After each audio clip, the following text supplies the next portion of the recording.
يا نفس إن لم تظفري لا تجزعي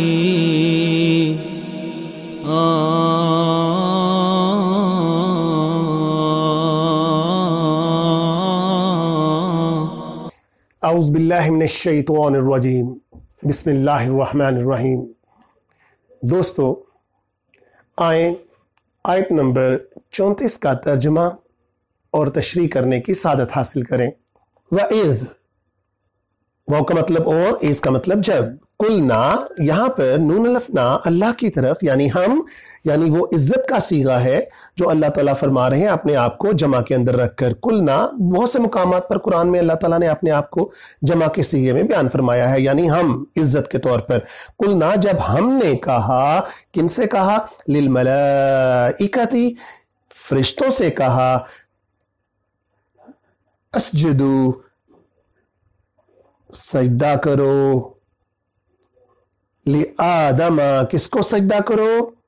آدم کو سجدہ کرو، فسجدو اور سجدہ کر دیا، اللہ کا مطلب مگر، ابلیس نے نہیں کیا، ما سوائے ابلیس کے، اس نے انکار کیا۔ ابا کا مطلب انکار کرنا، واستکبرا اور تکبر کیا، وکانا من الکافرین اور وہ ہو گیا، کان کا مطلب، کانا کا مطلب ہو گیا، کن کے اندر ہو گیا؟ من الکافرین کافروں کے اندر ہو گیا، یعنی اس کا شمار کافروں کے اندر ہونا شروع ہو گیا۔ دوستو وہی واقعہ، وہی تسلسل چلتا آ رہا ہے، اور آج ہم اس مقام پر پہنچ چکے ہیں جہاں پر اللہ تعالیٰ نے آرڈر فرما دیا کہ اب تم سجدہ کر دو۔ تمام دلیلیں دے دی گئیں، انسان کو تخلیق کر دیا گیا، اس کی بڑائی کو ثابت کر دیا گیا دلیلوں کے ساتھ، اور اب وہ مقام آ چکا تھا کہ جب حکم ہو چکا تھا کہ تم اب سجدہ کر دو، تو سب نے سجدہ کر دیا، تمام فرشتے، کیونکہ فرشتے نوری مخلوق ہیں، اللہ تعالیٰ کے مطیع ہیں، اللہ تعالیٰ کے عبد ہیں، اللہ تعالیٰ کی ہر بات ماننے کے پابند ہیں، جھک گئے، مگر ابلیس نہیں جھکا۔ دوستو ایک بہت بڑا فلسفہ اس آیت کے اندر چھپا ہوا ہے۔ وہ فلسفہ کیا ہے؟ وہ فلسفہ یہ ہے کہ جب بھی ہم کسی کے ساتھ لائلٹی کا مظاہرہ کرتے ہیں، لائلٹی کا اظہار کرتے ہیں، تو یہ مسلسل ہوتا ہے۔ ایسا نہیں ہوتا کہ ہم کچھ دن تو وفاداری کا اظہار کریں اور کچھ دن ہم غداری یعنی بے وفائی کا اظہار کرنا شروع کر دیں۔ حتیٰ کہ اگر آپ ساری زندگی کسی کے وفادار رہے اور کسی ایک لمحے کے اوپر بھی کسی سے بے وفائی کر دی، تو آپ یہ دعویٰ نہیں کر سکتے کہ میں ساری زندگی فلاں یا فلاں شخص کا وفادار رہا۔ یہ بات صادق آتی ہے، اگر ہم دیکھیں میاں بیوی کے رشتے میں تو بہت زیادہ یہ بات صادق آتی ہے۔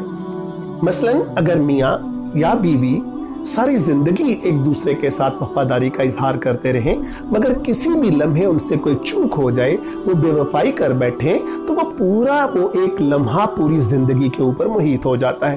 بعض اوقات لمحے زندگیوں کے اوپر حاوی ہو جاتے ہیں۔ دوست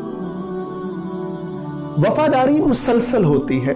وفاداری ایسا نہیں ہوتا کہ آپ زندگی کا کچھ حصہ وفادار زیادہ رہ گئے اور کچھ کم حصہ بے وفائی کے اندر کاٹ دیا تو آپ کہیں جی ہم زیادہ تو وفاداری کے اندر کاٹا تو ہم وفادار ہیں۔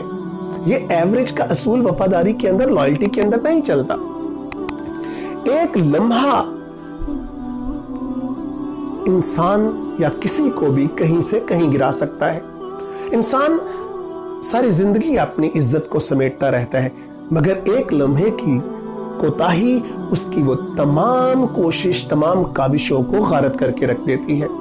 یہی ہوا دوستو، وفاداری فرشتوں نے ثابت کی، اپنی عزت نفس کو پیچھے رکھا، اللہ کا حکم مانا، سجدہ کر دیا، مگر شیطان اکڑ گیا، ابا واستکبرا انکار کیا۔ یہ کوئی इनकार, देखिए हम इस वक्त अल्लाह ताला के कितने ही अहकामात हैं जिनको नज़रअंदाज कर रहे हैं, जो हम नहीं मान रहे हैं। अल्लाह ताला हमें उनको मानने की तौफीक अता फरमाए। लेकिन दोस्तों, ये गैब के अहकामात हैं जो नबी सल्लल्लाहु अलैहि वसल्लम के ज़रिए नाज़िल हुए। आप ज़रा सोचें, तसव्वुर करें कि अल्लाह ताला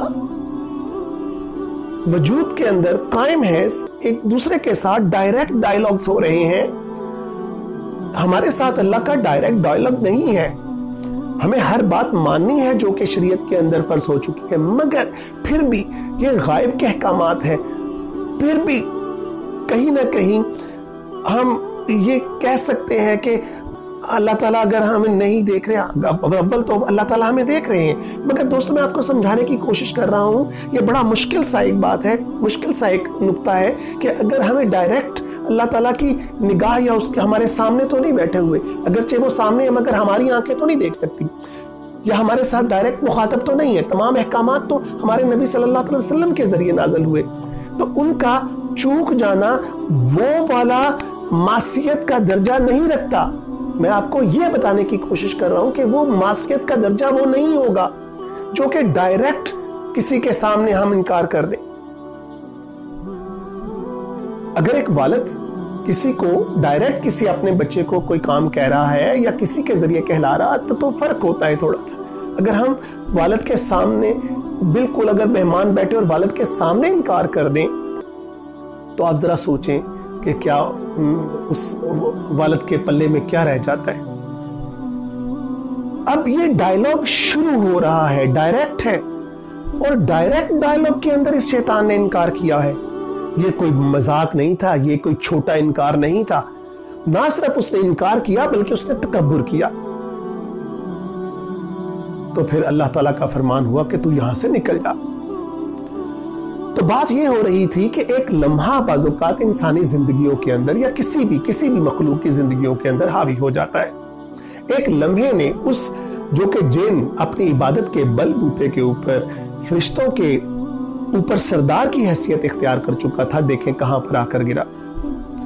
और अब उसके ज़िम्मे काम, अब देखें अपनी तरफ से तो वो बड़ा अकड़ कर आया कि अल्लाह मुझे मोहलत दे, मैं तेरी इस मखलूक को गुमराह करूंगा, क़यामत तक ये कर दूंगा, क़यामत तक इनको सीधे रास्ते के ऊपर नहीं चलने दूंगा। लेकिन दोस्तों, जरा आप गौर करें कि कहां पर वो फरिश्तों का सरदार, कहां पर अल्लाह ताला के डायरेक्ट अहकामात को सुनना, जन्नत की आबो हवाओं के अंदर घूमना, और कहां पर आज उसका मुकाम कहां पर आ गया, इंसान को बहकाना। यानी आप उसको समझने के लिए ऐसा फर्ज कर लें कि एक सुल्तान, एक बादशाह जो बहुत बड़े रुतबे के ऊपर फाइज हो और किसी तरह से वो बेदखल कर दिया जाए और आज उसके पल्ले क्या रह जाए, वो इंसानों को बहकाता फिरे, भड़काता फिरे, गीबत करता फिरे, उनके दिलों के अंदर वसवसे पैदा करता फिरे। आप जरा तकाबुल करें, आप जरा सोचें उस काम को और इस काम को। अपनी तरफ से बड़ा अकड़ कर आया कि मैं गुमराह कर दूंगा, मैं ये कर दूंगा, लेकिन तकाबुल करें कि काम कर क्या रहा है। अल्लाह ताला ने उसको उसी के मकर के अंदर जो है वो मुब्तला करके रख दिया, उलझा कर रख दिया। और गुमराह किनको कर रहा है? गुमराह उनको कर रहा है जो अभी उस शऊर के लेवल तक पहुंचे ही नहीं है। अगर उनका वो शऊर जो अल्लाह ताला ने उनको पैदाइशी तौर पर अता करके इस दुनिया के अंदर भेजा, अगर वो एक्टिवेट हो जाता, अगर वो कामलियत की तरफ राग़िब करना शुरू कर देता इंसान को, तो वो तो गुमराह उसे कर ही नहीं पाता था। गुमराह किनको कर रहा है? इंसान नुमाओं को। क्योंकि जो कामलियत की तरफ जो शऊर जिनका बेदार हो जाता है, वो गुमराह अगर ये कर भी दें तो वो तौबा इस्तग़फ़ार करके वापस आ जाते हैं। तो इसके ज़िम्मे काम रह क्या गया है? ये वाला काम, फरिश्तों के सरदार का काम ये रह गया। ये है सजा। और पैराडाइज लॉस्ट एक बुक लिखी गई, बहुत बड़ी, मिल्टन ने उसको लिखा, इंग्लिश लिटरेचर की बहुत बड़ी किताब। उसके अंदर जब इसको उसके अंदर बयान किया गया कि जब इसको फेंका गया इस दुनिया के अंदर, तो ये बड़ा गमगीन बैठा हुआ था। तो इसके जो चेले چمٹے تھے وہ اس سے کہنے لگے کیا ہوا، تم تو گھبرا گئے، تم تو چیلنج کر کے نکلے تھے، آج اتنے اداس، کیا جنت کو چھوڑنے کا اتنا دکھ؟ تو آگے سے شیطان کا اس کتاب کے اندر جو جواب تھا وہ یہ تھا کہ میں کبھی اللہ کے احکامات کو ڈائریکٹ سنتا تھا، اللہ کو نہ دیکھنا ہی جہنم ہے۔ تو دوستو، اللہ کے احکام کی پیروی کرنا ہی سب سے بڑی بات ہے۔ یہ قرآن اترا ہی ہمارے لیے نور اور ہدایت لے کر ہے تاکہ ہم اللہ کے احکام کی اطاعت کریں اور اس کے آگے جھک جائیں۔ اللہ ہمیں قرآن کو پڑھنے اور سمجھنے کی صلاحیت عطا فرمائے، کیونکہ اسی کے اندر چھپی ہوئی ہے ہماری نجات۔